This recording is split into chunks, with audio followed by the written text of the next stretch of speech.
எல்லோருக்கும் நமஸ்காரம். அடியேன் மகா பெரியவா தாசன். தெய்வத்தின் குரல் இந்த யூடியூப் சேனல் ஸ்டார்ட் பண்ண காரணமே மகா பெரியவா பக்தர்களுடைய வாழ்க்கையில் நடத்தின அற்புதங்களை பற்றி பார்க்கறதுக்காக தான். அப்படி நடத்தின ஒரு மிகச்சிறந்த அற்புதம் பற்றி பார்க்க போகிறோம். திருச்சி பக்கத்தில் மலைக்கோட்டையில் ஒரு தம்பதி இருந்தான். அவன் 2 பேரும் மகா பெரியவாவோட தீவிர டிவோட்டி. ஒரு நாள் மகா பெரியவாவை பார்க்கறதுக்காக காஞ்சிபுரம் வந்திருந்தான். மகாபிரிவா இந்த காலகட்டத்தில் கூட்டம் சொல்லவா வேண்டும், எவ்வளோ கூட்டம் இருக்கும். இவாளும் மடத்துக்குள்ளே வந்து அவள் லைன் நின்றுட்டே இருந்தாள். அவள் டர்ன் வந்தது.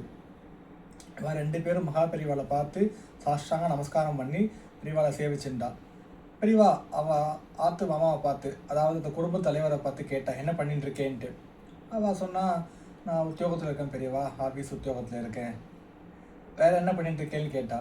வேறு என்ன பிரிவா, அவளுக்கு ஒன்றும் புரியலை. வேறு என்ன பண்ணிட்டு இருக்கேன்னா, இல்லை பிரிவா நான் ஆஃபீஸ் உத்தியோகத்தில் மட்டும்தான் இருக்கேன், வேறு டைம் நாளே இல்லை, எனக்கு டைம் எதுவுமே பண்ணுறதுக்கு டைம் இல்லைன்ட்டு.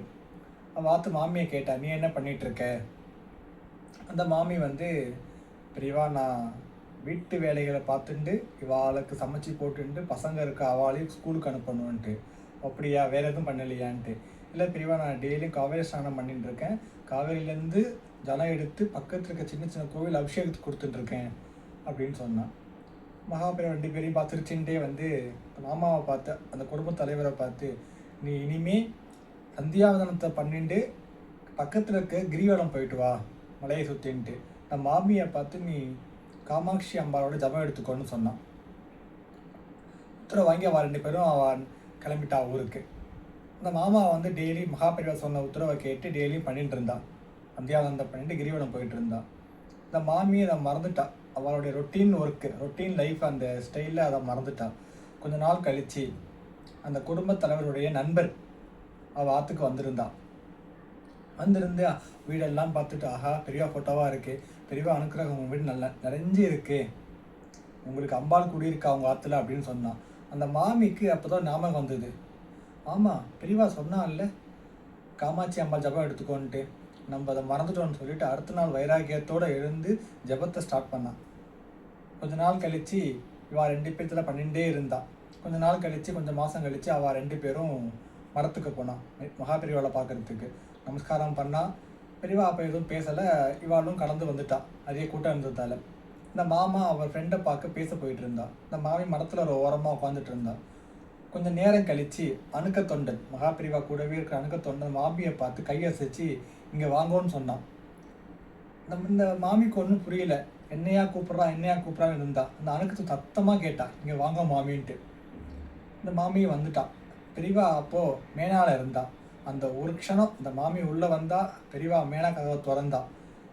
இந்த மாமி மகாபிரிவாவை பார்த்து அப்படியே மெசிலிருந்து போயிட்டான். பெரியவா அப்படியே காமாட்சி ரூபத்தை தரிசனம் கொடுத்துருக்கா. அந்த மாமிக்கு கண்ணில் தண்ணீர் அப்படியே சாஷ்டாங்க நமஸ்காரம் பண்ணிட்டா. நமஸ்காரம் பண்ணிவிட்டு பெரியவா ஆசீர்வாதம் பண்ணி அவளை அனுப்பிச்சி வச்சிட்டான். இந்த மாமிக்கு இதை சொல்லலாமா, அவள் ஆற்று மாமா கிட்டேன்னு ஒரே யோசனை. திரும்பி ஆற்றுக்கு போனான். ஆற்றுக்கு போயிட்டு இது என்ன ஏதுன்னு கனவா நினைவான்னு தெரியாமல் டெய்லியும் அந்த காயத்ரி காமாட்சி அம்பாளை நோக்கி ஜபம் சொல்ல ஆரம்பித்தான். அவள் அந்த காமாட்சி அம்பாளை நோக்கி ஜபம் சொல்லும் போதெல்லாம் அவள் அந்த மாமிக்கு ஒரு உணர்வு, பெரியவா வாத்துக்குள்ளேயே இருக்கா, நடந்துட்டு இருக்கா. ஜபம் சொல்லும் போதெல்லாம் நடந்துட்டு இருக்கா, பின்னாடி இருக்கா, முன்னாடி இருக்கா, காமாட்சி அம்மா அந்த பூஜா ரூமில் இருக்கான்னு அந்த மாமிக்கு ஒரே உணர்வு. இவள் வாத்து மாமா கிட்ட சொன்னான். அவள் 2 பேரும் மெய்சிலிருந்து போயிட்டான். இதில் என்ன தெரிய வருதுன்னா, காமாட்சி வேற இல்லை, மகாபிரிவா வேற இல்லை, 2 பேருமே ஒன்று தான் அப்படின்னு பெரியவா உணர்த்தியிருக்கா. அவள் 2 பேருமே அதை உணர்ந்து அவள் நெருங்கிய சொந்தங்களுக்கு பந்துக்களுக்கு இதையும் சொல்லியிருக்கா. நன்றி. ராம் ராம்.